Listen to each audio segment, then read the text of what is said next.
मोदी सरकार मुर्दाबाद, शेतकऱ्यावर गोळीबार करणारे मोदी सरकार मुर्दाबाद।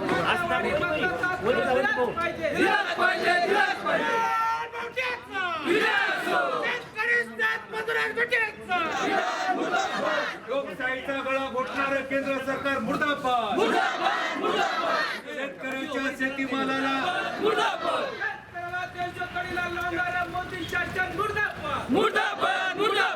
करणारं केंद्र सरकार मुर्दाबाद, शेतकऱ्यांचा रास्त भाव मागणाऱ्या शेतकऱ्यावर अत्याचार करणारं केंद्र सरकार मुर्दाबाद, देशात हुकुमशाही लावणारं पाहिजे, शेतकरी विद्यार्थी युवक महिला एकजुटीचा, कामगार शेतकरी विद्यार्थी युवक महिला एकजुटीचा, डावी आघाडी जिंदाबाद। 12,000 रुपये क्विंटल भाव मिळालाच पाहिजे, सोयाबीनला 10,000 रुपये क्विंटल भाव मिळालाच पाहिजे।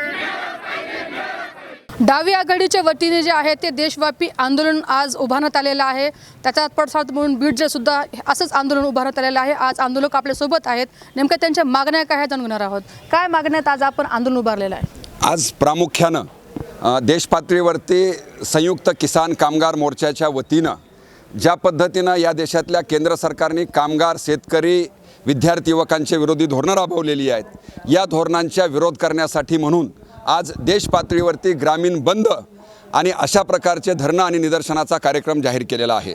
त्याचाच एक भाग म्हणून प्रामुख्यानं मिनिमम सपोर्ट प्राईस, आधारभूत किंमत शेतकऱ्यांच्या मालाला मिळाली पाहिजे, संघटित क्षेत्रात काम करणाऱ्या कामगारांना संरक्षण कायद्यानं मिळालं पाहिजे आणि त्यांनी केलेल्या कामाचा मोबदला त्यांना योग्य पद्धतीने मिळाला पाहिजे, जी महागाई वाढ झालेली आहे ती महागाईची वाढ कमी केली पाहिजे, कामगारांना सामाजिक सुरक्षा दिली पाहिजे, बेरोजगारांना जी घोषणा तुम्ही केलेली आहे रोजगाराची ती रोजगाराची संधी तुम्ही उपलब्ध करून दिली पाहिजे। या मुख्य मागण्यांना घेऊन आज देशभरामध्ये हे सर्व शेतकरी शेतमजूर कामगार विद्यार्थी महिला एकजुटीनं हे आंदोलन करतायत।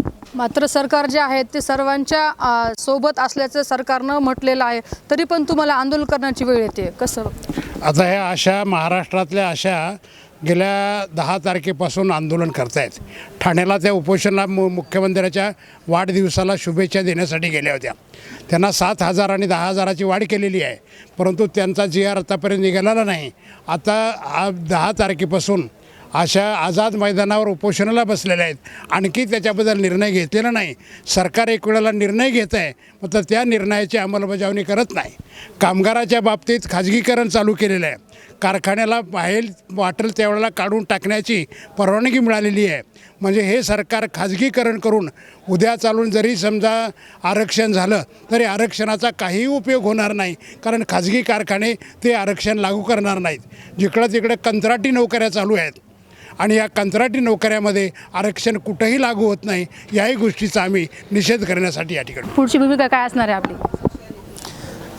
देशभरामध्ये जसं शेतकऱ्यांचं आंदोलन दिल्लीच्या चौबाजूनं चालू आहे, याच्या अगोदर हे जवळपास 100 दिवसाच्या पेक्षाही जास्त शेतकरी त्या ठिकाणी लढलेला आहे। शेतकऱ्यांना किमान शेतीमालाला हमीभाव मिळत नाही तोपर्यंत देशभरामध्ये महाराष्ट्रामध्ये आणि बीड जिल्ह्यामध्ये शेतकरी शेतमजूर कामगार विद्यार्थी आणि युवकांना घेऊन पुढच्या काळामधली लढाई चालू ठेवली जाईल, एवढं सर।